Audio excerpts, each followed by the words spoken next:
Hi everyone, it's Kate Marrowlight here. Hope you're well. And of course, I'm here with Mr. Carl Dawson. Hi Carl, what are we talking to everybody about today? Hi Kate. Well, first of all, today's big topic to start with is the basic protocol for Matrix Reimprinting. On our last talks that we did, which I put out 6 sessions, kind of look at the various elements of the basic protocol, like safety and resourcing and just the bits that you need, and we've took them individually. So now I'm going to bring the whole thing together with the up-to-date protocol, because certainly again a lot of our practitioners have not seen what we're up to with the protocol these days and how we're working with it. Like when we tap on the echoes and the whole step by step. So for this one, we've got slides. We've got slides, everybody. We've got slides. Yep. We've gone totally tech. This way it'll make it easier for me to make sure I go through it step by step. And also people can actually, read these. And maybe I could put this protocol in the EFT MRA website. That might be a good idea. Then they've got that to go and download. Now, of course, people that have trained with me in recent years, they'll be like, nothing new there. But, for a lot of people, this will be, oh, yeah, there is differences there. Some subtle, some not so subtle. Okay, so we start with, on the whole, a traumatic memory. And I say on the whole because we might be working with a guiding style, or some memories we go to are very important, but not necessarily traumatic. But, we get the idea. We have a memory that we need to go and work with. Yeah. A memory we need to go and re-engineer. Okay, so we talked about avoiding the echo coming into the client, and we do that by not tapping, and just the instruction is, in a sentence, tell me what happened. Okay, who's there, what happened, just a basic idea of what the memory is about. We don't want too much story, and so one sentence, and we don't want to be tapping because we don't want them tuning in. Okay.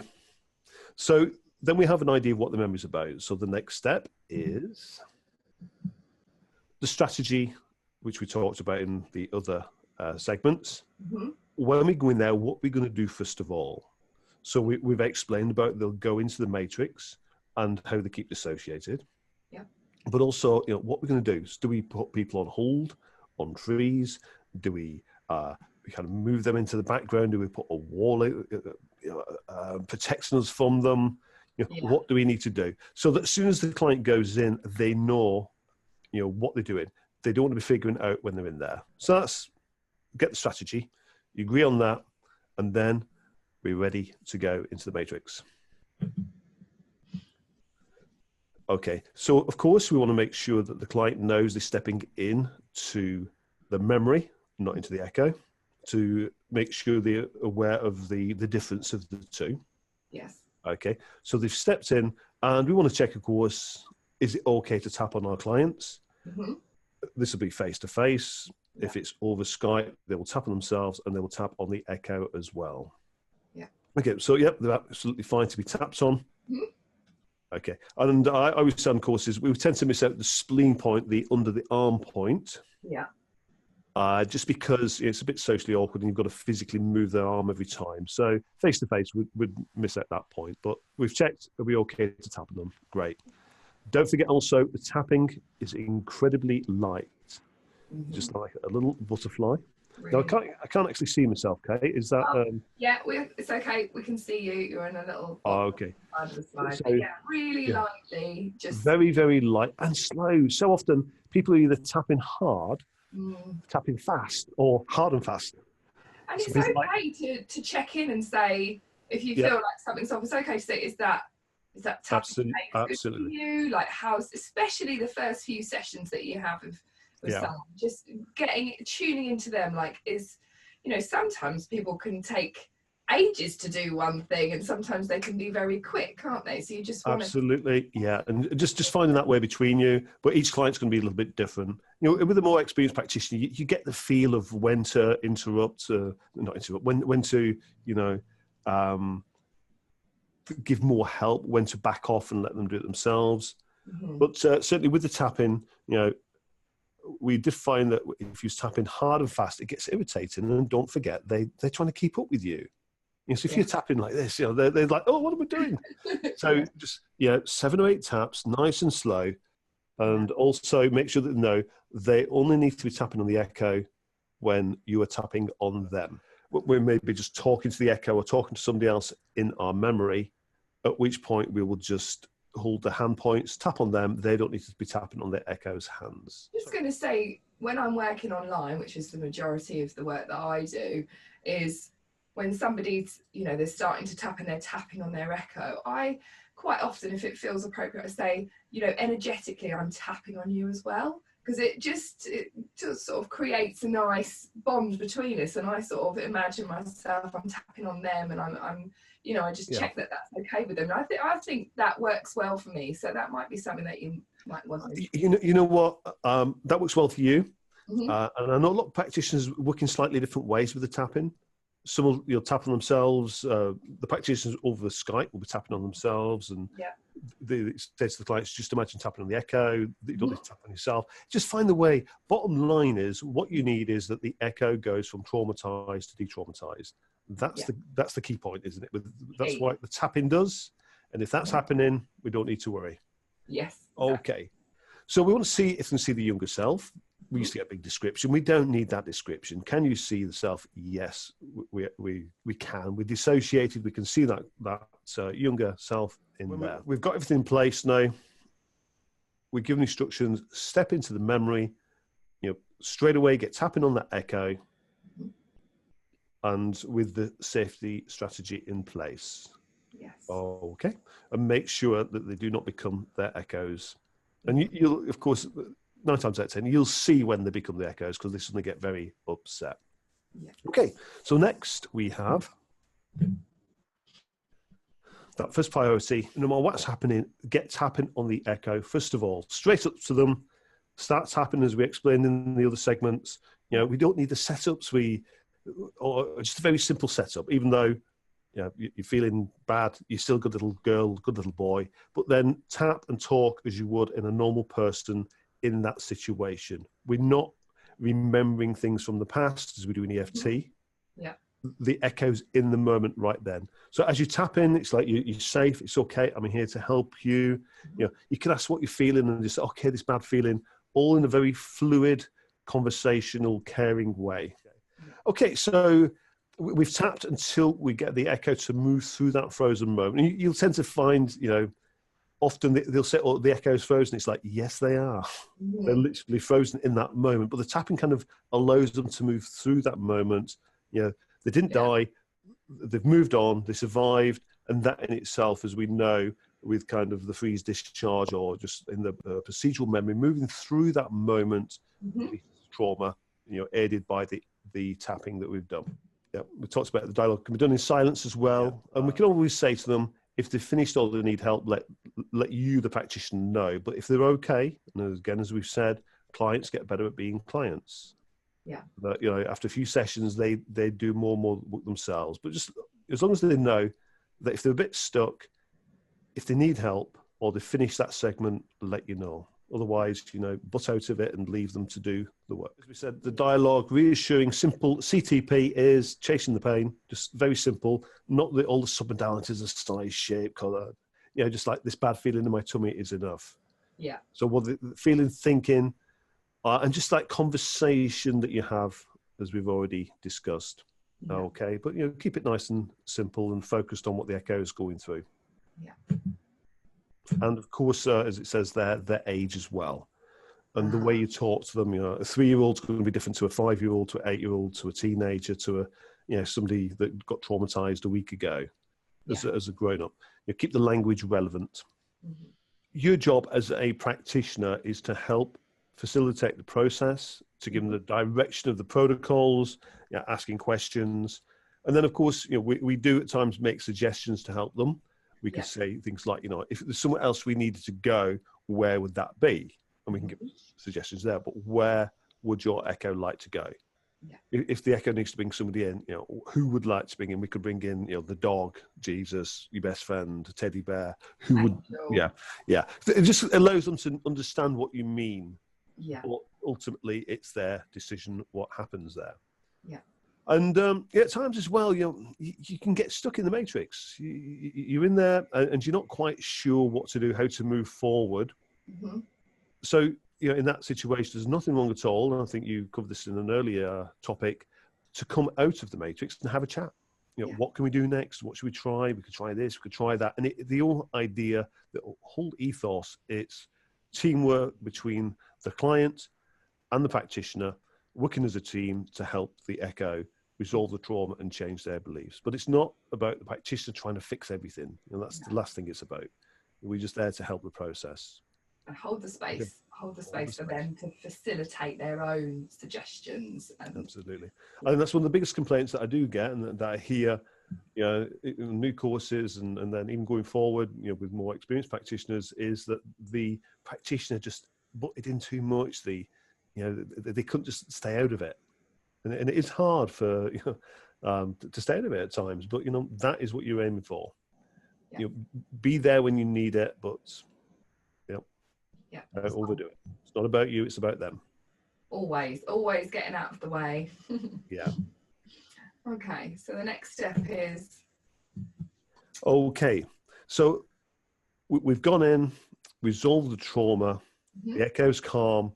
The very next thing is the question, the magical question.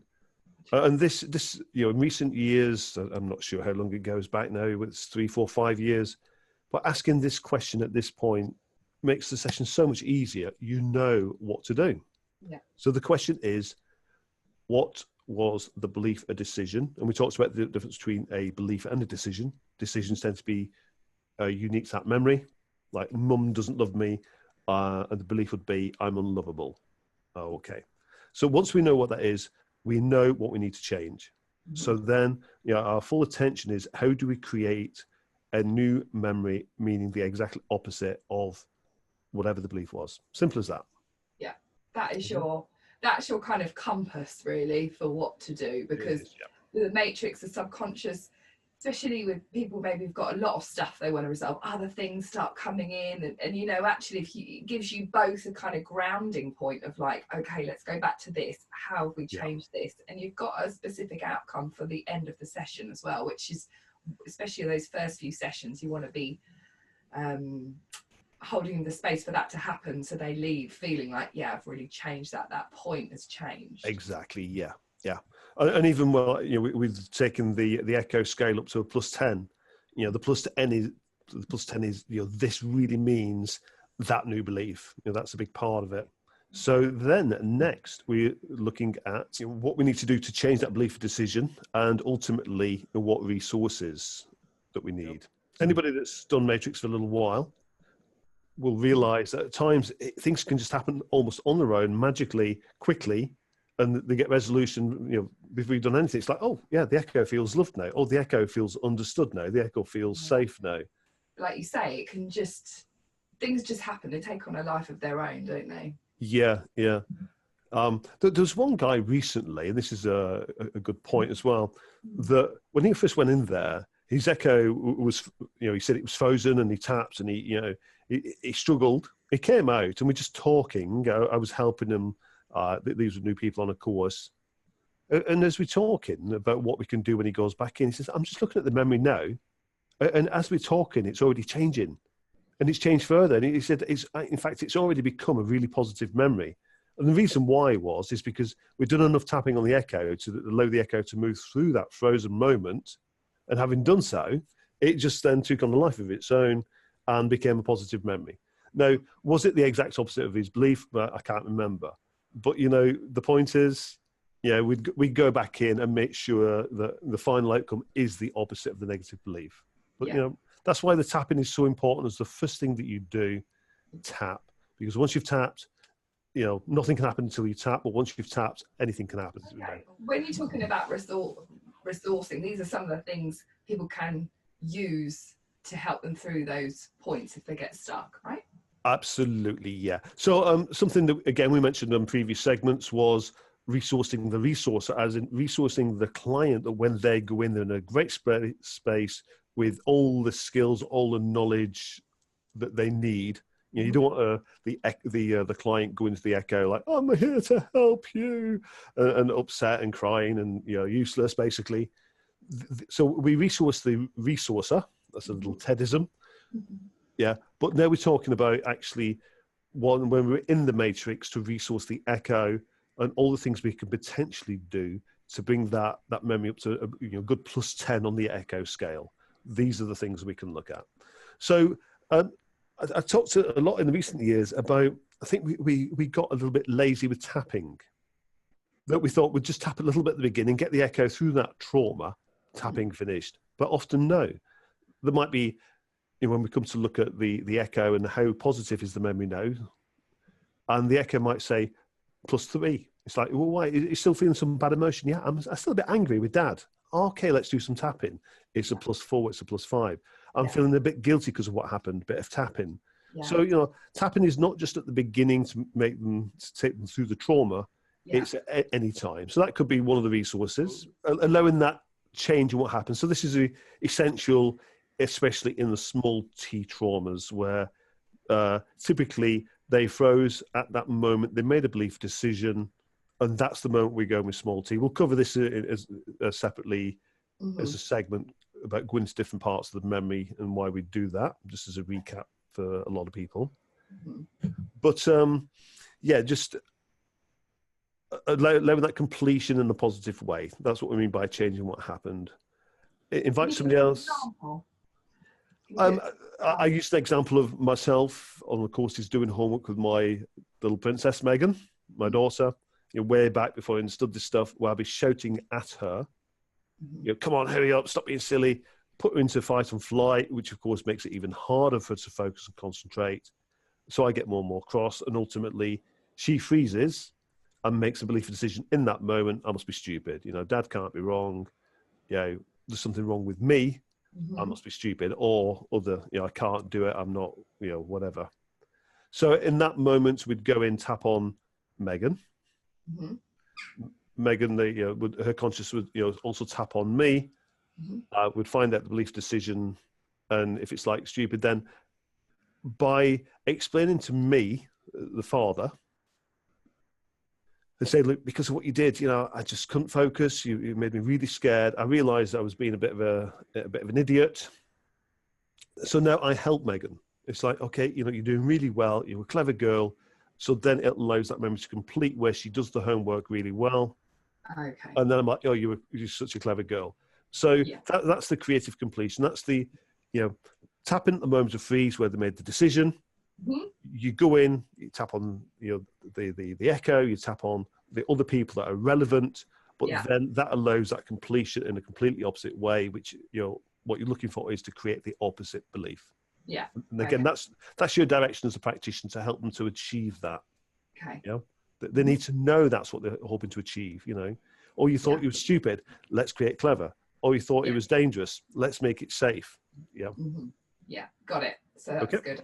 That's quite a new one, isn't it? Creative completion. That's I think it's some of our American practitioners. I think it was Elena and Craig. I think they use this a lot, and I like this term, creative completion. Yeah, I like it too. Yeah.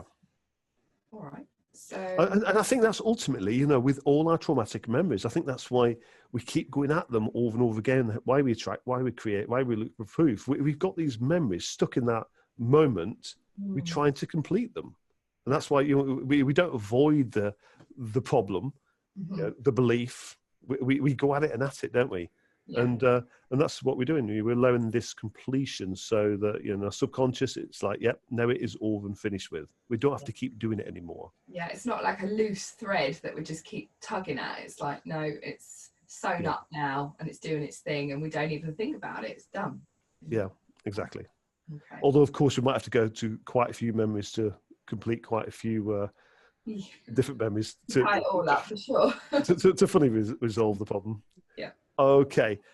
Sometimes bringing somebody else in, hugely important. You know, and we're not bringing somebody else in to say, oh, that person will do it for us. We bring somebody in, it could be help, advice, understanding. That's why we bring somebody in. Or it could be like, if it's a school memory where you messed up, well, let's bring grandma and granddad in just to see how well you've done. Yeah. We're bringing people in just to, again, increase that echo scale up to a +10. Okay. All right. To make it as positive as possible before we go into the re-imprinting process itself. Okay. Things like the wish they'd done, the wish they'd said. I know a lot of practitioners, and in all honesty, I've used it myself a few times, where it might be something like, they wanted more courage, and using colours, or what would be the colour of courage for you, and bring that colour in. Again, these could be other resources that you could use. And then there's always the old Harry Potter magic wand, the magical things we can do in there. We can do anything we want, ultimately. Yeah. As long as it's logical and it makes sense. Yeah. Okay. Okay, brilliant. So that's it. We just keep working away. +5, +7, +9, +10. Brilliant. Okay. Now we get to the re-imprinting process.